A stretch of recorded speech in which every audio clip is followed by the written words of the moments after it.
நீங்கள் இன்ட்ராடேல ட்ரேட் பண்ணுறீங்களா? உங்களுக்கான ட்ரேடிங் ரூல்ஸ் என்னென்ன இருக்குன்னு பார்க்கலாமா? ஒரு டே ட்ரேடராக இருக்கிறது வந்து ரொம்பவே கஷ்டமான விஷயந்தான். ஆனால் நான் சொல்லக்கூடிய இந்த ரூல்ஸ் வந்து உங்களுக்கு ஹெல்ப் பண்ணலாம்.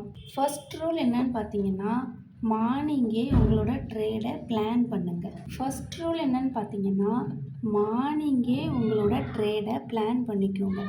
ஒரு தடவை ட்ரேடு பிளான் பண்ணிட்டீங்க அப்படின்னா, அந்த பிளான் தான் த்ரூ அவுட் த டே ஃபுல்லாக இருக்கணும். அந்த பிளானில் ஸ்ட்ரிக்டாக நீங்கள் ஸ்டிக் ஆகிக்கோங்க. பிளானை மாற்றக்கூடாது. அதே மாதிரி லாஸ்ட் மினிட்ல எந்த டெசிஷனும் எடுத்து அதுபடி ட்ரேடை எக்ஸிக்யூட் பண்ணக்கூடாது. தேர்ட் ரூலு, உங்களோட ரிஸ்க்கை வந்து ப்ராப்பராக மேனேஜ் பண்ண பழகிக்கோங்க. ஸ்ட்ரிக்டாக இருக்கணும் உங்களோட ரிஸ்க் மேனேஜ்மெண்ட். தென் உங்களோட இமோஷன்ஸை கண்ட்ரோல் பண்ண பழகிக்கோங்க. எந்த ஒரு உணர்ச்சி வசப்படுதலும் இங்கே இருக்கக்கூடாது ட்ரேடிங்னு வரும்போது. உங்களோட ரிஸ்க் பெர் பொசிஷன், ஒவ்வொரு பொசிஷனுக்கும் எவ்வளோ ரிஸ்க்கு மேனேஜ் பண்ணணும் அப்படிங்கிறத வந்து ப்ராப்பராக கால்குலேட் பண்ணி, அதுக்கு கண்டிப்பாக ஸ்டாப் லாஸ் முக்கியம். அதுக்கேற்ற மாதிரி ட்ரேட் பண்ணுங்கள். எப்போவுமே எவ்வளோ ப்ராஃபிட் இருக்குதோ அந்த ப்ராஃபிட்டை சாட்டிஸ்ஃபைடாக எடுத்துக்கோங்க மார்க்கெட்டில் இருந்து.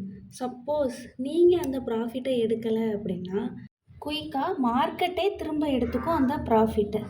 உங்களோட டெய்லி டார்கெட்டை நீங்கள் அச்சீவ் பண்ணிட்டீங்க அப்படின்னா ட்ரேடை க்ளோஸ் பண்ணிடுங்க. அந்த நாளைக்கான ப்ராஃபிட் இதுதான் டே அப்படின்னு சொல்லிட்டு ட்ரேடை முடிச்சுக்கோங்க.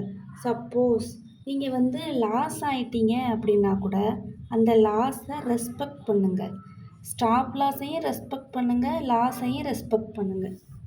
ஏன்னா லாஸஸ் அப்படிங்கிறதுமே இந்த ப்ராசஸோட ஒரு பார்ட் தான். லாஸஸ் இல்லாமல் உங்களுக்கு ப்ராஃபிட் வராது. ஸோ லாஸஸுமே நடக்க தான் செய்யும். ஸோ லாஸ் ஆகுது அப்படின்னா அதையும் ரெஸ்பெக்ட் பண்ணி அக்செப்ட் பண்ணிக்கோங்க.